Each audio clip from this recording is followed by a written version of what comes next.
அப்பா அப்படின்னா வந்து எல்லா பசங்களுக்கும் பொண்ணுகளுக்கும் வந்து ஃபஸ்ட்டு தோன்றது என்னோடய ஃபஸ்ட் ஹீரோ அப்படின்னு தான் தோணும். எல்லா பசங்களுக்குமே வந்து அவங்கவுங்க அப்பா தான் வந்து ஃபஸ்ட் ஹீரோ. எனக்கும் எங்கள் அப்பா தான் வந்து ஃபஸ்ட் ஹீரோ. நிறைய விஷயங்கள் வந்து அப்பா பார்த்து நம்ம வந்து செய்யணும் அப்படின்னு சொல்லி சின்ன வயசுலேருந்தே ஆசைப்படுவோம். அப்பா மாதிரி இருக்கணும், அப்பா மாதிரி இது பண்ணணும், அது பண்ணணும் அப்படின்னு சொல்லிட்டு நானும் அதில் விதிவிலக்கில்லை. சின்ன வயசுலேருந்து பார்த்திங்கன்னா வந்து நான் கேட்டதெல்லாம் வந்து ரொம்ப ரொம்ப செல்ல பசங்க நாங்கள். ஸோ அப்பா வந்து நிறைய ஃபாரின்லலாம் கச்சேரிக்கெலாம் போவாங்க.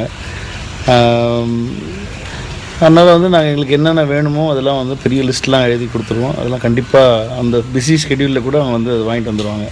ஸோ அப்படி தான் எங்களெல்லாம் பார்த்துட்டாங்க. அப்பாவோட கஷ்டப்பட்ட காலங்கள் வந்து எனக்கு பெருசாக ஞாபகம் இல்லை. ஏன்னா வந்து அவர் கஷ்டப்பட்ட மாதிரி எனக்கு தெரில. ஆனால் அவ்வளோ கஷ்டப்பட்டுருக்காங்க. ஆனால் அந்த மாதிரி பார்த்துக்கிட்டாங்க எங்களை. எங்களுக்கு எதுவுமே தெரியக்கூடாது அப்படின்னு சொல்லி தான் பார்த்துக்கிட்டாங்க. அவர்கிட்ட பிடிச்ச விஷயங்கள் அப்படின்னு சொல்லி பார்த்தீங்கன்னா வந்து அவர் ஒரு இடத்துல இருக்கிறாருன்னா வந்து அந்த இடத்த சுற்றி வந்து ரொம்ப சந்தோஷமாக ஹாப்பியாக வச்சுப்பார். அது வந்து எனக்கும் ரொம்ப ஆசை. எனக்கும் அப்படி இருக்கணும் அப்படின்னு தான் ஆசை. ஸோ என்னை சுற்றி இப்போ இருக்க ஃப்ரெண்ட்ஸு நிறைய பேர் இருக்கும்போது வந்து I just want to make sure that எல்லாருமே சந்தோஷமாக இருக்கணும். அது வந்து எங்கள் அப்பாக்கிட்டேருந்து எனக்கு வந்த குணம். அதோட என்னோடய ஃப்ரெண்ட்ஸ்லாம் என்கிட்ட கலாய்க்கிறது வந்து மைக்கு கொடுத்தா எங்கள் அப்பா மாதிரியே நானும் ரொம்ப நேரம் பேசுவேன் அப்படின்னு சொல்லி தான் வந்து கலாய்ப்பாங்க. ஏன்னா எங்கள் அப்பாக்கிட்ட வந்து அது ஜெய்சங்கர் சார் சொல்லியிருக்காரு ஒரு வாட்டி, அமரோட பேச்சு கச்சேரி ஃபிக்ஸ் பண்ணோன்னா வந்து 4 பாட்டு ஃப்ரீயாக பாடுவான் அப்படின்னு சொல்லி சொல்லுவாங்களாம். ஸோ அந்த மாதிரி அவர் வந்து பேச்சு திறன் அப்பாக்கிட்ட அடிச்சிக்க முடியாது. ஸோ பயங்கர சென்சிபிளாகவும் பேசுவார், பயங்கர ஹியூமரஸாகவும் பேசுவார். அவர் ஈஸியாக வந்து எல்லாரையுமே கண்ட்ரோலில் வச்சுப்பார். எங்கள் அம்மா வந்து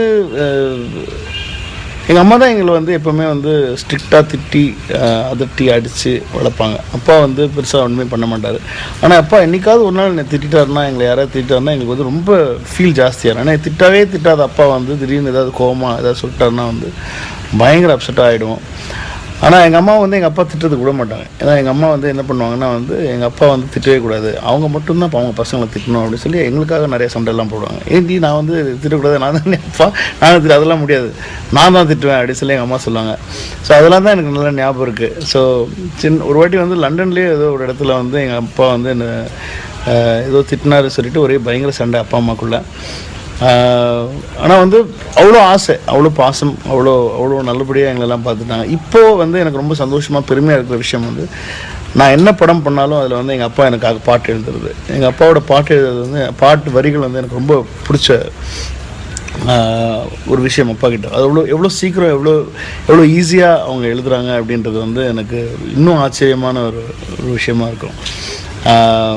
என்ன பாட்டாக இருக்கட்டும், இப்போ கோடான கோடி சரோஜா படத்துலலாம் வந்து ஐஎஸ்டியில் எழுதின பாட்டு அப்பாட்ட வந்து ஃபோன்லேயே, அவர் கனடாவில் கச்சேரிக்கு போயிருந்தார், ஃபோனில் வந்து நான் டியூன் சொல்லி அப்பா வந்து எனக்கு ஃபோன்லேயே லிரிக்லாம் சொல்லி அப்படி தான் என் ஃப்ரெண்ட்ஸ்லாம் கலைப்பாங்க. முக்கியமாக நம்ம எடிட்டர் பிரவீன் இருக்கார்ல, அவர் வந்து எங்கள் அப்பாவுக்கு பேர் வந்து டயல் சாங் அப்படின்னு வச்சுருக்காரு. ஃபோன் பண்ணால் சாங் வந்துடும் அப்படின்னு சொல்லி சொல்லுவாங்க. பயங்கர ஹிட். என்னோடய படத்தில் வந்து முக்கால்வாசி ஹிட் சாங்ஸ் அப்பா தான் எழுதுனாங்க. விளையாடு மங்காத்தாவாக இருக்கட்டும், கோடான கோடியாக இருக்கட்டும், நிமிர்ந்து நெல்லாக இருக்கட்டும், ஜல்சா பண்ணுங்கடாவாக இருக்கட்டும், நிறைய சரோஜா சாமா நிக்காலுவாக இருக்கட்டும், மாஸில் பூச்சாண்டிய சாங்காக இருக்கட்டும், எல்லாம் எனக்கு பயங்கர ஹிட் நம்பர்ஸ் எல்லாமே வந்து அப்பா தான் எழுதி கொடுத்தாங்க. ஸோ என்னோடய லக்கி சாம்னு சொல்லணும். அதே மாதிரி இப்போ சென்னை 28 வந்து ஒரு அற்புதமான ஒரு ஹிட் சாங் ரெடியாக எழுதியிருக்காரு. ஸோ கனினாக்கு வந்து ரொம்ப தேங்க்ஸ் சொல்லணும் இந்த டைமில். ஏன்னா வந்து திடீர்னு வந்து அப்பா பற்றி பேசுகிறா அப்படின்னு சொல்லிட்டாங்க. சொன்னோடனே வந்து டக்குன்னு என்ன சொல்கிறதுனே தெரில. ஆனால் எனக்கு ஞாபகப்படுத்தி இப்போ திரும்ப பேச வச்சதுக்கு வந்து எங்கள் அப்பா பற்றி பேச வச்சதுக்கு ரொம்ப ரொம்ப தேங்க்ஸ் கனினா. அப்பா படம் மிகப்பெரிய வெற்றியடைய என்னுடைய வாழ்த்துக்கள். எல்லா அப்பாக்கள் சார்பாகவும் நான் வந்து உங்களுக்கு என்னோடய விஷயம் சொல்லிக்கிறேன். All the best.